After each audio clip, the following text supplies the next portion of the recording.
Mucho antes de que el mundo conociera el horror nazi, un joven huérfano en Viena lloraba de emoción en la oscuridad de un teatro. Para él, lo que escuchaba no era simple música, sino una revelación divina que le susurraba su destino como salvador de una raza. Se dice que este compositor, fallecido décadas antes de que el Tercer Reich naciera, fue el verdadero arquitecto espiritual del nazismo, el hombre cuyas melodías le dieron a un dictador el guión para incendiar Europa. ¿Quién fue este genio cuya obra se convirtió en la banda sonora de la muerte? ¿Cómo pudo el arte de un solo hombre inspirar la estética del terror y la obsesión por la pureza de sangre? Hoy en Guerras y Memorias descubriremos al artista que, sin saberlo, diseñó la mente de Adolf Hitler y puso música al apocalipsis.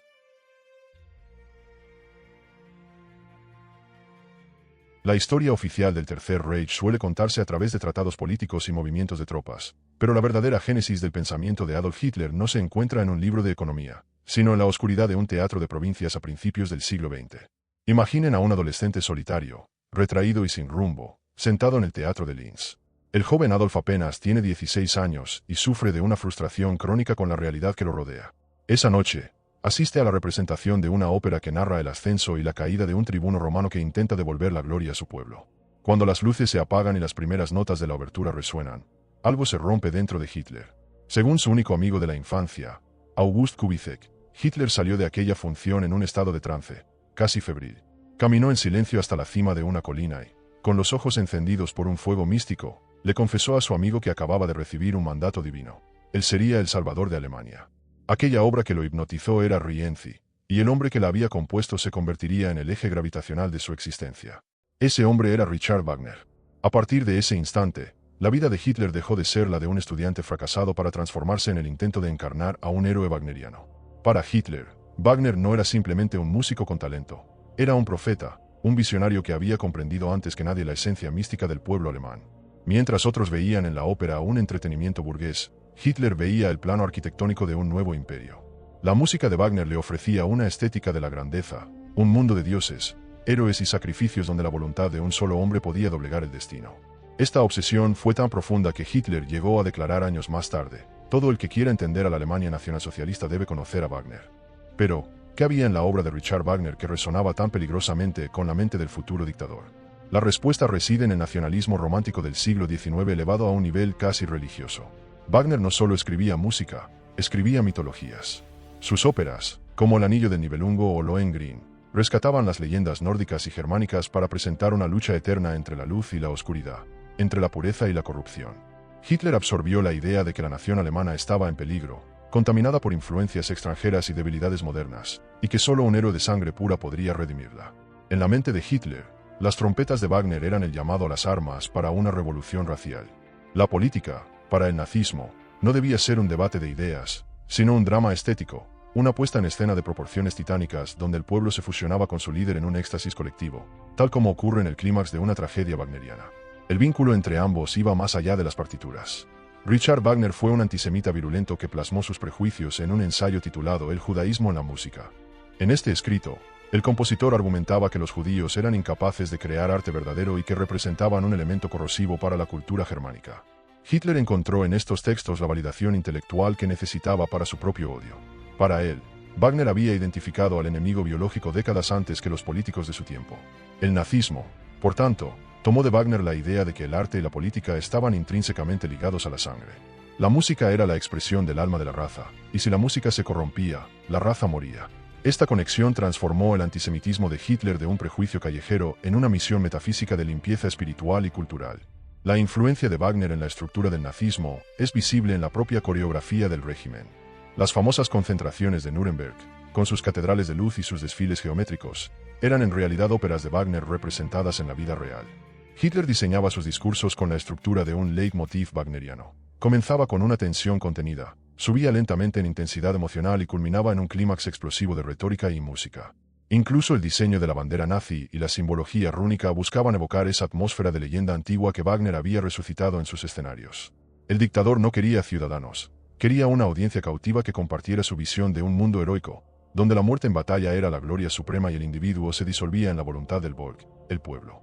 Durante sus años de vagabundeo en Viena, Hitler gastaba sus últimos céntimos en entradas para la ópera, pasando hambre para poder escuchar una vez más las notas de Tristán e Isolda. Fue en esos gallineros de teatro donde se forjó la creencia de que la realidad cotidiana era despreciable y que solo lo grandioso, Lo épico y lo trágico merecían ser vividos. Wagner le dio a Hitler el lenguaje del destino manifiesto. Mientras el resto de Europa buscaba la estabilidad tras la Primera Guerra Mundial, Hitler buscaba el Götterdämmerung, el ocaso de los dioses, una conflagración final que purificara el mundo a través del fuego. La música de Wagner no era la banda sonora de su vida, era la fuente misma de su voluntad de poder, el espejo donde un hombre insignificante vio reflejada la sombra de un semidios oscuro. Si la ópera de Linz fue el lugar donde nació la obsesión, la ciudad de Bayreuth se convirtió en el Vaticano personal de Adolf Hitler. En esta pequeña localidad bávara, Richard Wagner había construido el Festspielhaus, un teatro diseñado exclusivamente para la representación de sus colosales obras. Para Hitler, este edificio no era un simple recinto cultural, era un santuario. Tras el fracaso del Putsch de la cervecería en 1923, y mientras el partido nazi era aún una fuerza marginal, Hitler encontró refugio y legitimidad en el seno de la familia Wagner. Winifred Wagner, la nuera británica del compositor y directora del festival, se convirtió en una de las seguidoras más devotas del futuro dictador, llegándole a suministrar el papel y la tinta con los que Hitler escribiría Mein Kampf en la prisión de Landsberg. Esta conexión no fue una coincidencia histórica, sino una alianza mística. La familia Wagner veía en Hitler al caballero del Grial que rescataría la esencia de Richard de las garras de la modernidad decadente. Bajo el patrocinio de Hitler, el Festival de Bayreuth se transformó en el epicentro del ritualismo nazi. Cada verano, el dictador acudía puntualmente a las funciones, exigiendo que la élite del partido y los oficiales de las SS asistieran para ser impregnados por el espíritu germánico. Aquí, la música de Wagner dejó de ser arte para convertirse en una herramienta de adoctrinamiento místico. Hitler creía que escuchar obras como Parsifal podía purificar la sangre de sus seguidores. En su lógica racial, la música operaba como un catalizador biológico. El ritmo y la armonía wagnerianos debían sincronizar el pulso del pueblo alemán con el latido de la tierra y los ancestros. Para las SS de Himmler, Wagner representaba el ideal del guerrero monje. El oficial nazi debía poseer la pureza de Lohengrin y la ferocidad de Siegfriedo. La música era el combustible emocional que justificaba la dureza necesaria para la guerra racial que se avecinaba. Lo más perturbador de esta relación era cómo Hitler utilizaba conceptos wagnerianos para diseñar sus políticas de exterminio y eugenesia. Wagner había popularizado la idea de la redención a través de la aniquilación, Erlösung dem Erlöser. En el drama wagneriano, el héroe a menudo debe morir o destruir el viejo mundo para que algo nuevo y puro pueda nacer. Hitler trasladó esta estética del sacrificio al campo de la política estatal. Si Alemania estaba enferma, la curación exigía un sacrificio trágico y radical. La música de Wagner le proporcionaba el marco emocional para aceptar la brutalidad como una necesidad poética. No es coincidencia que en los campos de concentración, a pesar de la prohibición de cierta música, los altavoces a veces emitieran grabaciones de Wagner para reeducar o simplemente para subrayar la dominación cultural del Reich sobre sus víctimas. El arte se utilizaba para marcar quién pertenecía a la comunidad de la sangre y quién era un paria destinado al olvido. La puesta en escena del poder nazi imitaba la obra de arte total, Gesamtkunstwerk, de Wagner. Este concepto wagneriano dictaba que la música, el teatro, la pintura y la arquitectura debían fusionarse en una sola experiencia abrumadora que anulara el sentido crítico del espectador. Hitler aplicó esto a Alemania entera. Los desfiles con antorchas, las banderas ondeando bajo focos antiaéreos y los discursos coreografiados eran actos teatrales diseñados para que el individuo se sintiera pequeño ante la inmensidad del Estado, tal como un espectador se siente pequeño ante el estruendo de la orquesta en el ocaso de los dioses. La política se convirtió en una coreografía wagneriana donde el líder era el director de orquesta y el pueblo era el coro que debía responder con un Siegeil en el momento preciso. Wagner le había dado a Hitler la clave para hipnotizar a una nación, convertir la realidad en un mito viviente donde la lógica no tuviera lugar, solo el sentimiento y la fe ciega. Sin embargo, el uso de Wagner por parte del nazismo también contenía una ironía trágica que el propio Hitler parecía ignorar en su fanatismo. Mientras él veía en las óperas un canto a la victoria aria, muchas de las obras de Wagner tratan sobre el fracaso, la maldición del poder y la destrucción inevitable provocada por la codicia y el orgullo. En El Anillo del Nibelungo, el deseo de dominio absoluto conduce al fin del mundo y a la muerte de los propios dioses. Inconscientemente, Hitler estaba siguiendo el guión de Wagner hasta sus últimas consecuencias, la destrucción total. Para el dictador, el éxito no era la paz, sino la intensidad del drama. Prefería un final trágico y glorioso en el fuego que una existencia mediocre y burguesa. Esta mentalidad todo o nada, inspirada por la estética del genio de Bayreuth, llevó a Alemania a una guerra que no podía ganar, pero que prometía una salida del escenario digna de una ópera de 5 actos. Al final, la música de Wagner fue el hilo invisible que unió la biografía de un vagabundo con el destino de un imperio genocida. No fue la música la que mató, sino la interpretación que un hombre herido y lleno de odio hizo de ella.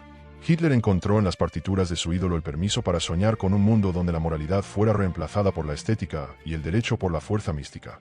Bayreuth no fue solo un festival de verano, fue el laboratorio donde se ensayó la religión del nazismo. Allí, Entre el terciopelo rojo y el sudor de la élite nazi, se confirmó que el arte, cuando se divorcia de la humanidad, puede convertirse en la máscara más bella y aterradora del mal absoluto. El genio de Wagner le dio a Hitler las alas para volar, pero también las llamas para consumirse junto con millones de seres humanos en un incendio que él creyó sagrado. Cuando el Tercer Reich comenzó a desmoronarse bajo el peso de las divisiones blindadas aliadas y el imparable avance soviético, la reacción de Adolf Hitler no fue la de un estratega militar racional, sino la de un director de escena wagneriano que se prepara para el gran final. Para el dictador, la derrota no era un error de cálculo logístico o un fallo en el frente, sino la culminación inevitable de una tragedia épica. A medida que Berlín se convertía en un infierno de cenizas y metralla, Hitler se refugió en las entrañas de la tierra, en el búnker de la Cancillería, decidido a representar su último acto siguiendo al pie de la letra el guión de su obra favorita de Wagner, Götterdämmerung o el ocaso de los dioses. En esta ópera, el mundo de los dioses es consumido por las llamas debido a su propia corrupción y orgullo. Para Hitler, si Alemania no era capaz de vencer, no merecía sobrevivir. El país entero debía ser la pira funeraria de su propia ambición. En sus últimas semanas de vida, Hitler ya no hablaba de mapas de situación, sino de redención y sacrificio heroico. Su orden de tierra quemada, el decreto Nerón, era la aplicación política de la estética wagneriana. Prefería destruir todas las infraestructuras, puentes, fábricas y suministros de agua de Alemania antes que permitir que el pueblo alemán, al que ahora consideraba débil e indigno por haber perdido, continuara existiendo sin él. Esta voluntad de aniquilación total es el legado final de su obsesión por Wagner. Para Hitler, la vida solo tenía sentido si era grandiosa. Si la victoria ya no era posible, solo quedaba la belleza de la destrucción absoluta. En la penumbra del búnker, mientras escuchaba una y otra vez discos de las oberturas de Wagner, el dictador imaginaba su suicidio no como un acto de cobardía, sino como el clímax trágico donde el héroe se inmola para preservar la pureza de su mito. El suicidio de Hitler y Eva Braun el 30 de abril de 1945 fue, en esencia, una representación teatral, siguiendo la tradición de las heroínas de Wagner, como Brunilda, que se lanza a la pira funeraria de su amado Sigfrido. Eva Braun eligió morir junto al hombre que había convertido a Alemania en un escenario de muerte. Hitler dejó instrucciones precisas de que sus cuerpos fueran quemados en el jardín de la Cancillería. No quería ser exhibido en un museo de cera ni degradado por sus enemigos. Quería desaparecer en el fuego, el elemento purificador por excelencia en la mitología nórdica que Wagner tanto ensalzó. El humo que ascendía desde el cráter de una bomba sobre los restos del dictador era el acorde final de una sinfonía de terror que había comenzado décadas atrás en una colina de Linz. Hitler murió creyendo que su ópera personal se grabaría en la memoria de la historia con la misma fuerza que las partituras de Richard Wagner. Sin embargo, el fin de Hitler no fue el fin del problema para el legado de Wagner. Tras la guerra, el nombre del compositor quedó indisolublemente ligado a las atrocidades del nazismo. Las notas que alguna vez aspiraron a la belleza espiritual de la nación germánica ahora evocaban los trenes hacia los campos de exterminio y la propaganda de Goebbels. La familia Wagner, que había abierto las puertas de Bayreuth al dictador, tuvo que enfrentarse a un proceso de desnazificación que, para muchos historiadores, nunca fue lo suficientemente profundo. El Festival de Bayreuth sobrevivió, pero bajo una sombra perpetua. La música de Wagner fue prohibida de facto en Israel y sigue siendo un tema de intenso debate ético. ¿Es posible separar el genio artístico de un hombre cuyas ideas alimentaron la mente del mayor genocida de la historia? ¿Es la música responsable del uso que se hace de ella? La tragedia de Wagner es que su arte, diseñado para elevar el espíritu humano hacia lo sublime, fue secuestrado por una ideología que lo utilizó para justificar lo infrahumano. Hitler no inventó el antisemitismo de Wagner ni su nacionalismo místico, pero los llevó a una conclusión física y política que el compositor, fallecido en 1883, difícilmente habría podido imaginar en toda su escala industrial. Para Hitler, Wagner no era una influencia, era su identidad misma. El nazismo fue, en muchos sentidos, una interpretación sádica y literal de las metáforas wagnerianas. Donde Wagner escribió sobre la pureza de la sangre, como una idea poética, Hitler construyó cámaras de gas para imponerla. Donde Wagner compuso el clamor de las trompetas, Hitler ordenó el rugido de los cañones. La música dio forma al nazismo porque le otorgó una pátina de destino sagrado a lo que de otro modo solo habría sido una vulgar tiranía militar. Hoy, cuando escuchamos las notas de la cabalgata de las Valquirias o el preludio de Parsifal, no podemos evitar sentir la vibración de una historia que casi acaba con la civilización. El artista que inspiró a Hitler nos deja una lección escalofriante sobre el poder del arte. La música no es neutral. Tiene la capacidad de movilizar las pasiones más nobles, pero también de anestesiar la conciencia y convertir el crimen en un acto estético. Hitler utilizó a Wagner para transformar a Alemania en una audiencia hipnotizada que no pudo despertar hasta que el teatro mismo se derrumbó sobre sus cabezas. La relación entre Hitler y Wagner es el recordatorio definitivo de que la cultura y la barbarie no son polos opuestos, sino que a veces caminan de la mano, con una melodía perfecta de fondo mientras el mundo arde en nombre de un mito. Al final del camino, El ocaso de los dioses de Hitler no trajo la redención que él esperaba, sino solo ruinas y el juicio implacable de la posteridad. Richard Wagner permanece como una figura gigantesca y problemática de la cultura occidental, cuya música sigue siendo capaz de conmover hasta las lágrimas, mientras su sombra histórica sigue proyectando el perfil de un dictador que creyó que la vida era una ópera y que el resto de la humanidad solo era el coro destinado a morir en su última función. La música de Wagner sigue sonando en los teatros del mundo, pero para quien conoce la historia, cada nota lleva consigo el peso del silencio de millones de víctimas que fueron sacrificadas en el altar de una estética convertida en religión de Estado. La obsesión de Hitler por Richard Wagner nos demuestra que el arte, en manos de la oscuridad, puede ser el arma más peligrosa de todas. No fue solo música, fue el plano emocional de un imperio construido sobre el mito y la sangre. Hitler no buscaba gobernar, buscaba representar una tragedia eterna donde él era el protagonista absoluto. Esta historia nos enseña que debemos ser cautelosos cuando la política intenta disfrazarse de estética y cuando el líder se presenta como un artista del destino. Al final, los dioses de Hitler cayeron, pero la música de esa advertencia sigue resonando para que nunca volvamos a confundir el espectáculo con la verdad. Si esta exploración sobre la banda sonora del terror te ha fascinado, suscríbete a Guerras y Memorias, activa la campana y dinos en los comentarios. ¿Se puede disfrutar de la obra de un artista cuyas ideas inspiraron tanto mal? Tu reflexión es fundamental para nuestra comunidad. Dale like y comparte este video para que la cultura sea siempre una luz contra la barbarie. Gracias por acompañarnos en Guerras y Memorias. Nos vemos en el próximo episodio.